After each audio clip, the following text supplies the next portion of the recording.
Obéir ou désobéir lorsque l'autorité s'impose, la morale vacille. Aujourd'hui, on va parler d'une expérience qui a bouleversé la compréhension de l'obéissance humaine. Je vais bien sûr parler de l'expérience de Milgram. Cette étude va révéler que l'homme est prêt à aller très loin sous l'influence d'une autorité, même quand il cause du mal à autrui. Avant de parler de l'expérience, je vais vous parler de la personne qui l'a faite, c'est Stanley Milgram.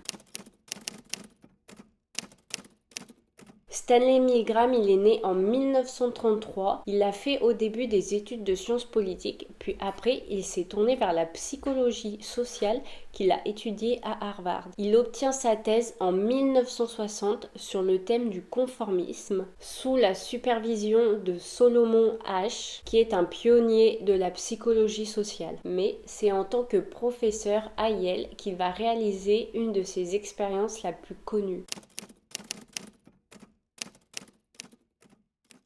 Il faut bien comprendre le contexte de cette expérience. C'est entre 1960 et 1963. La Seconde Guerre mondiale était il y a moins de 15 ans, donc c'est encore un sujet assez frais dans les pensées. Et Milgram, il voulait comprendre comment tant de personnes avaient obéi à des ordres, même lorsque cela impliquait des actes inhumains. Entre 1960 et 1962, l'équipe de Milgram, elle va faire paraître dans un petit journal un article comme quoi ils sont à la recherche de sujets contre une rémunération de 4 $ plus 50 cents pour les frais de déplacement. À l'époque, cela représentait une somme assez attractive car le salaire mensuel en 1960, il était de 100 $. Dans cet article de journal, ils vont dire que c'est pour une étude sur la mémoire. Les participants, ce sont des hommes ou des femmes entre 20 et 50 ans et on va leur faire un faux tirage au sort pour qu'ils soient tous assignés au rôle de professeur. Car dans l'expérience, il y a le rôle de professeur, d'élève et d'expérimentateur. L'élève et l'expérimentateur, ça va être joué par des comédiens. La seule personne qui va être vraiment le sujet de cette expérience, c'est le professeur. On a dit à l'élève qu'il devait apprendre une liste de mots et c'est le professeur qui va lui poser des questions et dès qu'il va se tromper, il va lui donner une décharge électrique. Et au début de l'expérience, ils le soumettent à un léger choc de 45 volts pour bien lui montrer la véracité de l'expérience pour pas qu'il n'y ait un doute dans sa tête. Les chocs, ils vont de 15 à 450 volts pour le maximum. Et l'élève qui est dans une autre pièce, le professeur ne le voit pas. Par contre, il l'entend. Et les réactions de l'élève, ils sont simulées, c'est-à-dire c'était tout prévu d'avance. À partir de 75 volts, il doit faire des gémissements. Incorrect. You'll now get a shock of 75 volts.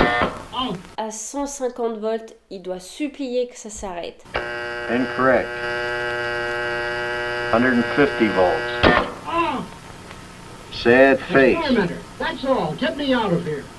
I told you I had heart trouble. My heart's starting to bother me now. Get me out of here, please.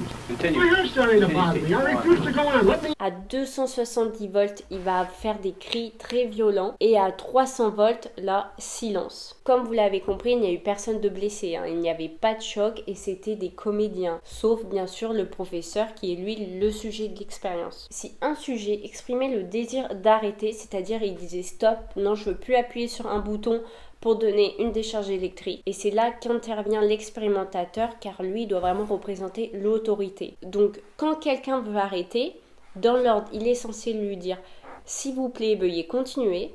Continue, teacher, please. Go on. En deuxième, l'expérience exige que vous continuez. The experiment requires that you go on, teacher. En troisième, il est absolument indispensable que vous continuez. Donc vous voyez, il commence vraiment à lui mettre la pression. Donc si la personne, elle dit toujours non, je veux arrêter, il va dire une quatrième phrase, vous n'avez pas le choix, vous devez continuer. Et là, si la personne, après cette quatrième phrase, elle veut encore arrêter, l'expérience est terminée. I refuse to.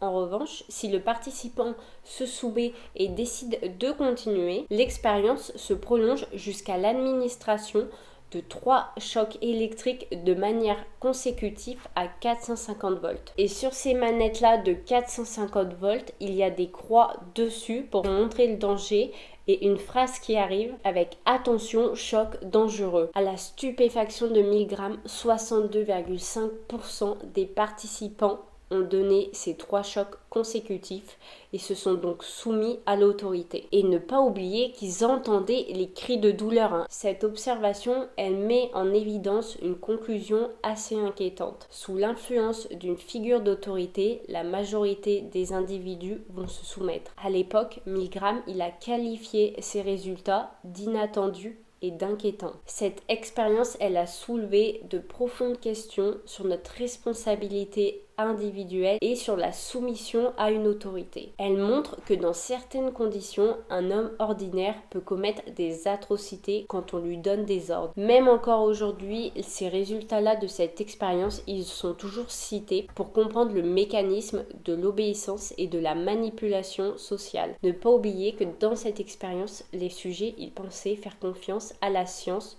donc ils obéissaient. Ce qui montre que tout individu est capable des pires atrocités quand l'autorité qui lui ordonne de le faire est à ses yeux légitime. Et vous, que pensez-vous que vous auriez fait à la place de ces sujets-là dans cette expérience? J'espère que cette vidéo vous a plu. Si oui, lâchez un petit like et un petit commentaire.